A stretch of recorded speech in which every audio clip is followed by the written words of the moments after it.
அன்னைக்கு மலையகத்தை பொறுத்த வரைக்கும் மக்கள் சொன்ன விஷயம் பரவாயில்ல, அரைகுறை சம்பளம் தான், ஆனால் ஜனாதிபதி நல்லவர் தானே, நல்ல பரவாயில்ல. அதே மாதிரி இன்றைக்கி 2 வருஷம் தாண்டி இருக்குது. 2 வருஷம் தாண்டி ஒரு வீடு கூட கட்டலை. ஒரு வீடு கட்டாமல் இருக்க போது கூட மக்கள் சொல்கிற விஷயம் வீடு கட்டலைன்னா பரவாயில்ல, ஜனாதிபதி நல்லவர் தானே, ஏன்னா அவர் அனுரகுமார திசாநாயக்க தோழராச்சு. இன்றைய தினம் எதிர்க்கட்சி தரப்பினர்கள் அனைவருமே கௌரவத்துக்குரிய எதிர்க்கட்சி தலைவர் சஜித் பிரேமதாஸ் அவர்களின் காரியத்தில் ஒரு சந்திப்பு நடந்துச்சு. அதில் முன்னாள் ஜனாதிபதி கௌரவர் ரணில் விக்ரமசிங்க அவர்களும் வருகை தந்திருந்தார். ஒரு விஷயம் வெளிப்படையாகவே பேசுவோம். இன்றைக்கி ஜனாதிபதி அனுரகுமார திசாநாயக்கவை பொறுத்த வரைக்கும் சரி, அவர் அரசாங்கத்தை பொறுத்த வரைக்கும் சரி, ஒரு முக்கியமான முடிவெடுக்கிறதுக்கு தயாராகிட்டு இருக்காங்க. குறிப்பாக உயர் நீதிமன்றத்தில் இருக்க நீதிபதிகளின் ஆயுள் காலத்துக்கு கூட்ட பார்க்குறாங்க. இப்போ குறிப்பாக எங்கள் சமூகத்தை, அதாவது மலையக சமூகத்தை பொறுத்த வரைக்கும் அவங்களுக்குள்ளார ஒரு கேள்வி இருக்கும், இது இது இது எப்படி நம்மளை பாதிக்க போகுது, இதனால எங்களுக்கு எந்த பாதிப்புமே இல்லைன்னு. நான் ஒரே ஒரு விஷயம் சொல்கிறேன், இது ஒரு சட்டத்துக்கு மீறின ஒரு செயல். இன்றைக்கி பார் அசோசியேஷன்ஸாக இருக்கட்டும், இல்லாட்டி லா ஏஷியா குரூப்பாக இருக்கட்டும், இல்லாட்டி காமன்வெல்த் லாயர்ஸ் அசோசியேஷனாக இருக்கட்டும், அனைவருமே தெளிவாக சொல்லியிருக்காங்க இப்படி பண்ணுறது சட்ட ரீதியான ஒரு தவறுன்னு. அது மட்டும் இல்லாமல் இந்த விஷயத்த நாங்கள் இன்றைக்கி கொண்டு வரனால எல்லாருமே இங்கே ஒன்றா உட்காந்துருக்கனால உடனே அரசாங்கம் இதை திருப்ப பார்க்கும். அரசாங்கம் சொல்லும், இல்லை கல்வர்கள் அனைவருமே ஒன்றா உட்காந்துருக்காங்க, அவங்க எல்லாருமே பயந்துக்கிட்டு இருக்காங்க, அதனால தான் ஒன்றா கூடியிருக்காங்கன்னு. அது ஒரு தவறான விஷயம். முதன்முறையாக இந்த சம்பள பிரச்சனை அறகுறையான ஒரு தீர்வு அரசாங்கம் வழங்கும் போது அன்னைக்கு மலையகத்தை பொறுத்த வரைக்கும் மக்கள் சொன்ன விஷயம் பரவாயில்ல, அறகுறை சம்பளம் தான், ஆனால் ஜனாதிபதி நல்லவர் தானே, நல்ல பரவாயில்ல. அதே மாதிரி இன்றைக்கி 2 வருஷம் தாண்டி இருக்குது. 2 வருஷம் தாண்டி ஒரு வீடு கூட கட்டலை. ஒரு வீடு கட்டாமல் இருக்க போது கூட மக்கள் சொல்கிற விஷயம் வீடு கட்டலைன்னா பரவாயில்ல, ஜனாதிபதி நல்லவர் தானே, ஏன்னா அவர் அனுரகுமார திசாநாயக்க தோழராச்சு. இன்றைக்கி வாழ்க்கை செலவு கூட்டிகிட்ருக்கு, அது சம்மந்தமாக பேசினா கூட இல்லை ஆனால் ஜனாதிபதி நல்லவர் தானே. இப்படியே ஒரு இடத்துல சொல்லிகிட்டே இருந்தால் நாளைக்கு இது ஒரு சர்வதிகாரம் கொண்ட நாடாக மாறும். ஆகவே இன்றைக்கி இருக்கிற தருணத்தில் அனைவரும் உள்ளார பேச்சுவார்த்தையில் ஈடுபடும் போது இது ஒரு அரசியல் கூட்டணி கிடையாது.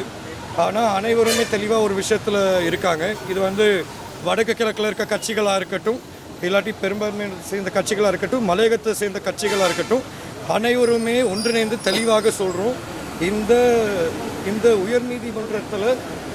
உயர்நீதிமன்றம் சம்பந்தமாக கொண்டு வர முடிவு மிக தவறான முடிவு, ஜனநாயகத்துக்கு எதிரான முடிவு. அரசாங்கம் தயவு செய்து இந்த ஒன்றிணைந்த எதிர்க்கட்சியின் கோரிக்கையை உள்வாங்கி இதை தவிர்க்குமாறு நாங்கள் கேட்டுக்கொள்கிறோம். Yes, see, to be quite frank, I'm not a traditional politician. I always speak what I feel, and I think it's high time we recognize what is actually happening here. When you want to extend the service term of the Supreme Court judges, it's out of the norm, it's out of the judicial norm. And when that is the case, I think everybody does need to give a voice to it. Unfortunately, we have to accept the fact that after Aragalaya, there has been a political revolution and the current president came in with a large mandate. We have to accept it. And we respect the mandate. And currently the situation is, though the president enjoys the mandate, I don't think the government enjoys the same mandate. We have a constitutional council for a reason. And if the government is going to decide, no, we have 159 MPs or 152 MPs, and we are going to take this matter forward and increase the service term. Inside you have parties which represent the north and east, which represent upcountry, which represent the Muslim community, which represent the Sinhala community. As in all, it's the entire opposition that don't see eye to eye on many matters coming together and saying that this is wrong. Now, as far as the president and his government goes, I think even media need to accept this fact. From the time they have come, I think we have to face the fact that nothing has actually happened.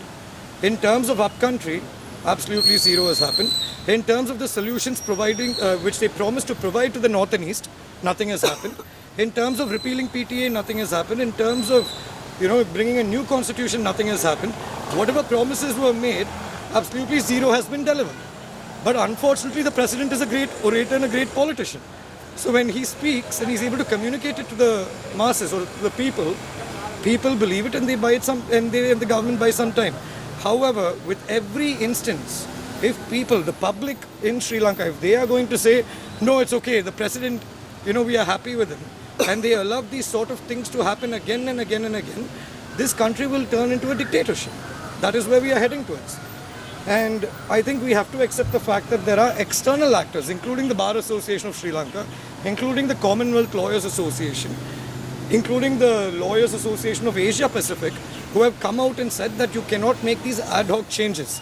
And when we bring this out as the joint opposition, immediately the media and the people, you portray us in a way where all of us are thieves, all of us are corrupt. And when in reality, if we are, let the government take action. But just because we come from a traditional political background, I am an elected member of parliament. I am trying to say that this is constitutionally wrong, and that's what everybody inside is saying.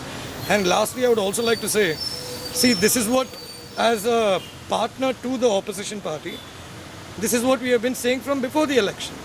Former President Ranil Wickremesinghe and current opposition leader Sajid Premadasa should come together.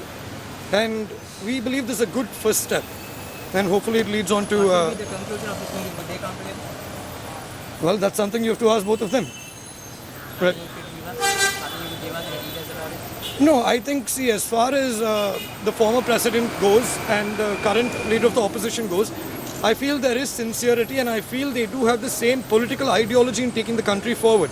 But however, I personally feel right now is a time where they have let go of personal differences and they've come together. So I don't want to make any comment on it until and unless they give a statement. There have been several claims that Namal Rajapaksa is doing the work of the opposition leader, and yet he's also here at the meeting. Looking in regards to that. See, I believe that when you're in the opposition, everybody has to do the work as an opposition leader. You know, because at the end of the day, it's a collective effort. And right now, you have to accept the fact that when the current government came in, they came in with a lot of populist policies which were not possible to deliver on, right? And when we spoke about the reality, when we said, no, the economy does not allow these things to happen, nobody believed us. But right now, people are believing us. And honestly, I think I have a humble request to the media. The government is doing a good enough job with this divide and rule with the opposition. I don't think the media should get involved in that and, do this divide and rule between Namal and Sajid and all of that. I think as far as I'm concerned, we are still far away from an election. And when an election comes, a suitable candidate will come up, which will be backed by all parties, hopefully. Thank you. Rupial panchseking වැඩි කරලා තියෙනවා. අසාමාන්‍ය වැඩි කිරීමක්. ඒ ගැන මොකද කියන්න තියෙන්නේ? See, I'll be very honest with you. This estate workers are only 10% of the upcountry community. Our problems are not restricted only to wages, And second thing is, when I was the minister, we gave 2 wage increases in 2020 and 2024. But no kilos were increased. Today they have given a wage increase. Kilos have been increased. And second thing, 5 billion rupees has been allocated by the government for a subsidy. That money should have been put into the education sector in our country. So anyway, today's meeting is not about that, but we'll comment on it later. Thank you. Thank you.